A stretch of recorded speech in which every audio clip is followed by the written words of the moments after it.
Olá, esse é o canal Bíblia, Texto e Contexto e hoje nós vamos conversar um pouco sobre a vida de Moisés. Roda a vinheta.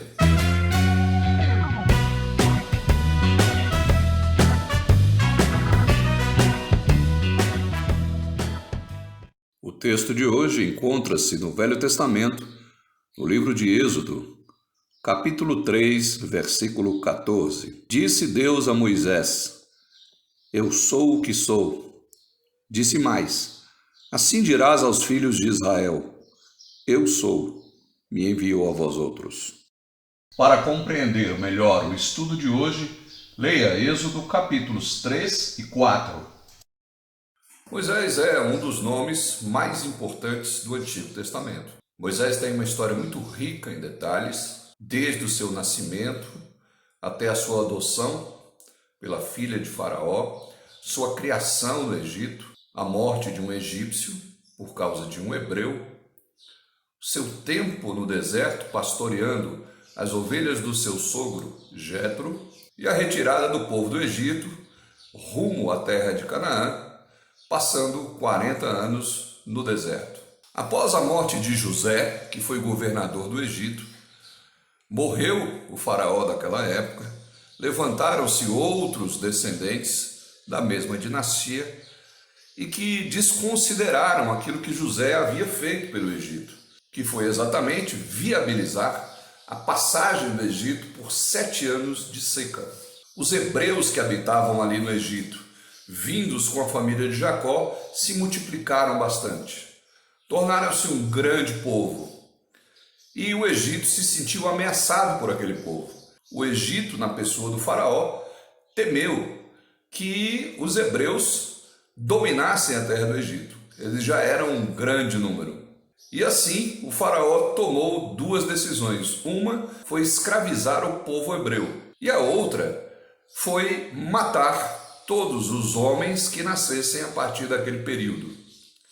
E é assim que surge Moisés, um parto escondido, colocado no rio Nilo, numa cesta betumada para que a cesta não afundasse, e foi parar assim no jardim da princesa do faraó, que o adotou e o criou como seu filho. Moisés sabia de sua origem, sabia que nunca seria faraó, e para defender um hebreu que estava sendo açoitado por um egípcio, ele matou um egípcio e assim fugiu do Egito. Ele tinha por volta de 40 anos de idade. Na sua fuga, ele casou-se com a filha de um pastor de ovelhas, Zípora ou Séfora. Algumas versões trazem Zípora ou Séfora, por causa da tradução da língua hebraica. Filha de Jetro, um pastor de ovelhas, e ele apacentava os rebanhos do seu sogro. Quando, no deserto, depois de 40 anos, Moisés já estava com 80 anos, mais ou menos, Deus chama Moisés para tirar o povo do Egito. Deus chama a atenção de Moisés em forma de fogo, se manifestando numa sarça, numa planta rasteira, numa planta do deserto, e aquele fogo atingia aquela planta, mas não consumia a planta. Quando Moisés se aproxima da planta para ver aquilo, então Deus fala a partir daquele fogo com Moisés. Assim narra o texto bíblico. Ali, Deus dá um sentido, uma direção para a vida de Moisés, dá uma missão para ser cumprida. Era tirar o povo do Egito. Mais ou menos 1 milhão de hebreus estavam ali. A missão de Moisés era voltar ao Egito depois de 40 anos, organizar o povo e sair dali. E Deus já avisou que não seria fácil. Mas é interessante que Moisés, na sua zona de conforto, para não sair da sua zona de conforto, vivendo uma vida simples, vivendo uma vida do campo, pastoreando ovelhas, Moisés está tão acostumado àquela realidade, que dá algumas desculpas para Deus, dá alguns argumentos para que Deus não o chame, não o envie. Moisés prefere ficar na vida que está, na inércia que se encontra, do que viver uma grande aventura comandado por Deus. A primeira desculpa que Moisés dá é: quem sou eu para tirar o povo do Egito? É como se ele dissesse para Deus: eu não sou ninguém. Tem pessoas melhores do que eu para fazer isso. Eu não sei por que tu me escolheste, porque eu não sou nada, não represento mais nada. Eu não tenho mais voz no Egito, eu não tenho mais autoridade no Egito. Eu estou há 40 anos afastado dali. Eu saí de lá como um assassino. Quem sou eu para tirar esse povo? E a resposta de Deus é muito simples. Eu serei contigo. Eu serei. Não é eu estarei. Eu serei, eu agirei em você. Eu estarei em você agindo. O eu sou quer dizer exatamente isso. É se manifestar da forma que Ele quer. É fazer as coisas acontecer. O nome de Deus vem de um verbo de ação, de palavras de ação. E o eu sou diz a Moisés: eu serei contigo. Eu vou agir através de você. Nós vamos estar juntos. Nós vamos estar no mesmo espírito, na mesma missão. Vamos estar na mesma ânima juntos.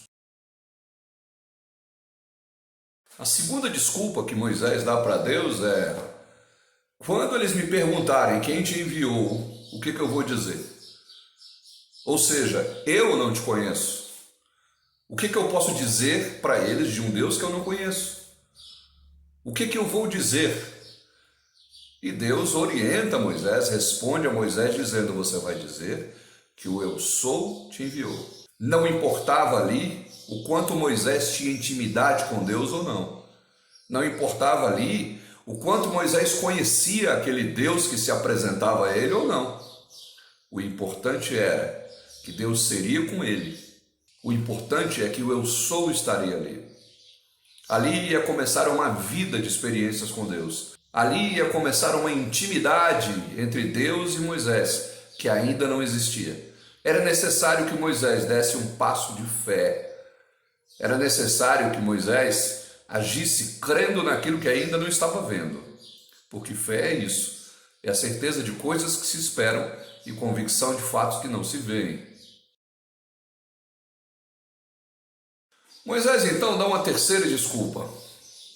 Uma desculpa muito palpável, muito coerente. Olha, eles não vão crer. Quando eu disser que Deus me apareceu, falou comigo e está me motivando a ir numa missão, eles não vão acreditar. É uma desculpa muito concreta. Realmente isso ia acontecer e aconteceu.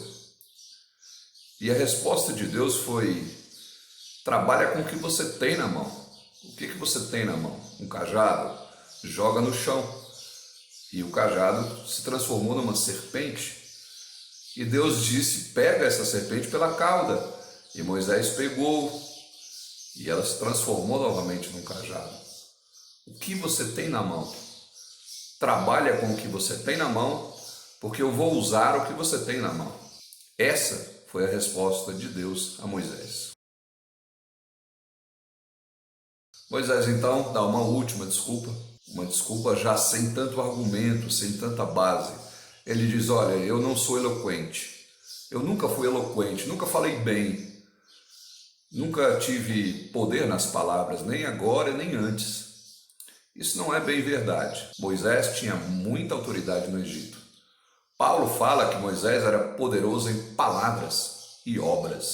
Mas é claro que 40 anos de silêncio no deserto, 40 anos ouvindo o balir das ovelhas, 40 anos ouvindo o vento, sem falar com quase ninguém, falando apenas na sua casa, apenas com seus familiares. Isso transformou Moisés num homem sem força nas palavras, pesado de boca, pesado de língua. Deus então providenciou outra pessoa para falar no lugar de Moisés, Arão, seu irmão. Juntou Arão nessa missão, contanto que Moisés fosse, contanto que Moisés seguisse na missão que lhe foi proposta. Isso pode parecer uma forçação de barra da parte de Deus, insistindo numa pessoa que não quer ir. Mas se você observar, Deus deu a Moisés uma motivação nova aos 80 anos. Deus deu a Moisés algo por que lutar. Deus deu a uma pessoa que estava no deserto, sem falar nada com ninguém, pastoreando ovelhas, numa vida com certeza tediosa, numa vida monótona, para quem já foi autoridade, para quem já teve poder. Deus deu a essa pessoa um motivo, uma razão para viver. Ao longo dos próximos 40 anos, Moisés vai desenvolver uma grande intimidade com Deus. No primeiro contato com Deus, ele joga o cajado no chão, o bordão que ele carregava, o bordão de pastorear ovelhas, e Deus diz: pega essa serpente, que o bordão havia se transformado, pega pela cauda. Ninguém em sã consciência pega uma serpente pela cauda. Claro, ela vai virar e vai morder. Mas esse foi o primeiro passo de fé de Moisés. Acreditar que pegando aquela serpente pela cauda, nada lhe aconteceria, porque Deus estava mandando ele fazer. Esse foi o primeiro pequeno passo de fé. Ao longo da trajetória de Moisés, ele vai abrir o mar, ele vai tirar água da rocha, ele vai chegar ao ponto de discutir com Deus. Tamanha a sua intimidade.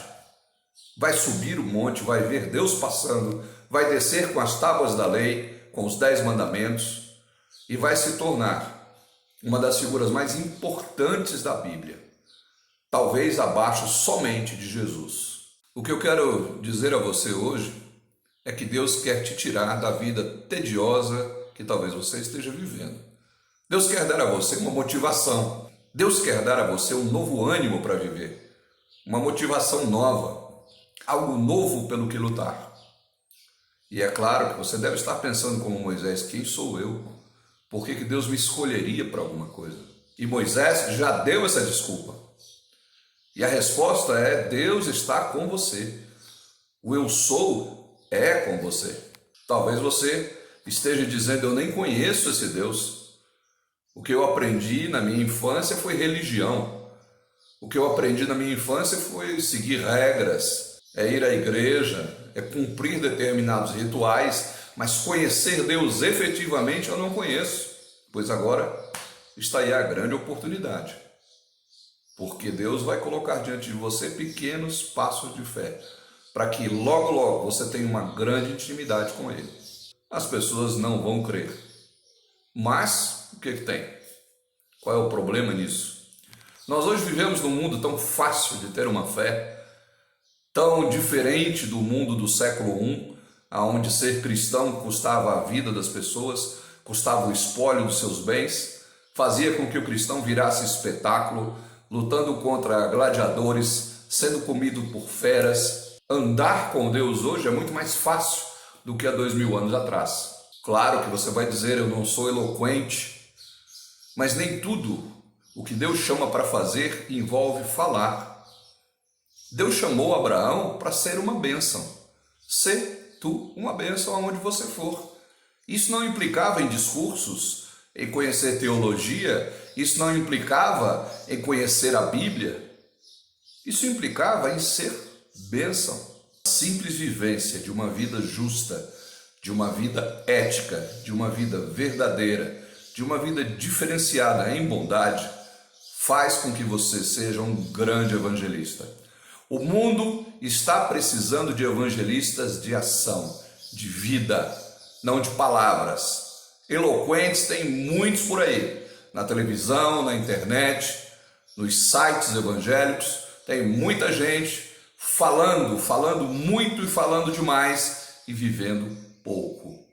Que Deus abençoe a sua vida e que você abra os ouvidos e o coração para ouvir o chamado de Deus e siga com fé, sem desculpas, passo a passo, pequenos passos de fé, e você verá grandes transformações e achará um sentido para viver. Sairá da sua zona de conforto, sim, mas trilhará um caminho nunca antes sonhado, nunca antes pensado. Grande abraço e até o próximo vídeo. Nós ficamos por aqui. Se você gostou do nosso vídeo, curta, compartilhe e não deixe de se inscrever no canal e ativar o sininho para receber comunicação de quando lançarmos novos vídeos.